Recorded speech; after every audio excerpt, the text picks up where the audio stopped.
जब भी मेरे पास कोई गरीब शोषित दलित भाई आता है, मैं केवल 1 रुपए में उसका केस लड़ता हूँ। मेरे ऊपर SC ST की शिकायत दर्ज की गई है और मैं अपनी बात को आपके सामने रखना चाहता हूँ। और जो वकील होता है वो जाति धर्म संप्रदाय सभी चीजों से ऊपर होता है। इसलिए मेरा ये कर्तव्य बनता है कि जो भी मेरे पास अपने प्रॉब्लम को लेके आए, मैं उसको सॉल्यूशन उसे करके दूं। अब आते हैं मुख्य बात पे। मेरे खिलाफ SC ST एक्ट के तहत एक बराड़ा शहर के व्यक्ति के द्वारा शिकायत दी गई है।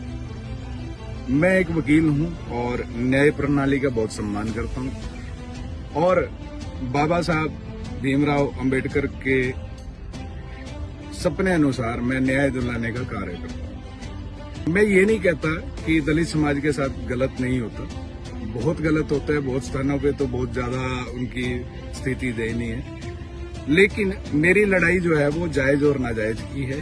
और अगर मैं गलत हूं तो न्याय प्रणाली मुझे जो भी सजा देगी मैं हंस के स्वीकार करूंगा, क्योंकि मैं न्याय प्रणाली का एक हिस्सा हूं और उसका पूर्ण सम्मान करना मेरा कर्तव्य है।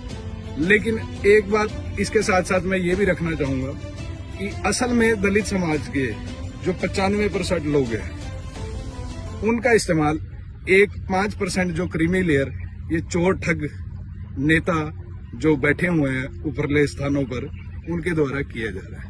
वो भोले भाले दलितों के नाम पर अपनी राजनीति को चमकाने का काम करते हैं। और होना ये चाहिए कि जो 95% दलित भाई है मेरे, उनके जो सुख सुविधाएं हैं उनके लिए उनको प्रयास करने चाहिए, लेकिन वो अपने ही मलाई खाने में व्यस्त है। इसके उदाहरण के तौर पे चंद्रशेखर आजाद है जो आज सिटिंग MP बन चुका है, लेकिन आज तक वो मुझे ये बता दे कि उसने कितने युवाओं को, दलित समाज के ही, ये खुद ही कहते हैं कि हम दलित समाज की पार्टी है, मैं उनसे एक सवाल कर रहा हूं कि चंद्रशेखर आजाद ने कितने दलित युवाओं को आज तक कोई रोजगार दिलवाया, उसने कितने दलित युवाओं को शिक्षित करने में सहयोग दिया।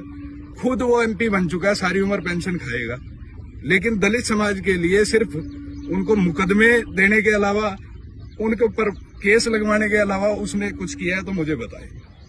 क्या ये 5% दलित समाज के ठेकेदार 95% दलित भाइयों का हक मारकर बाबा साहब भीमराव अंबेडकर के सपनों की हत्या नहीं कर रहे? और इसी के साथ मैं एक और बात कहना चाहता हूँ, जब भी मेरे पास कोई गरीब शोषित दलित भाई आता है, मैं केवल 1 रुपए में उसका केस लड़ता हूँ। और मुझे जानने वाले आप सर्कल में पता भी कर सकते हैं कि ये बात सत्य है या नहीं। और भाई कान खोल के ध्यान से सुनना, जिसने भी मेरे खिलाफ ये फर्जी शिकायत दी है, मैं जानता नहीं कौन है वो, लेकिन मुझे किसी प्रकार का कोई डर या खौफ नहीं है और बख्शूंगा नहीं। जय श्री राम।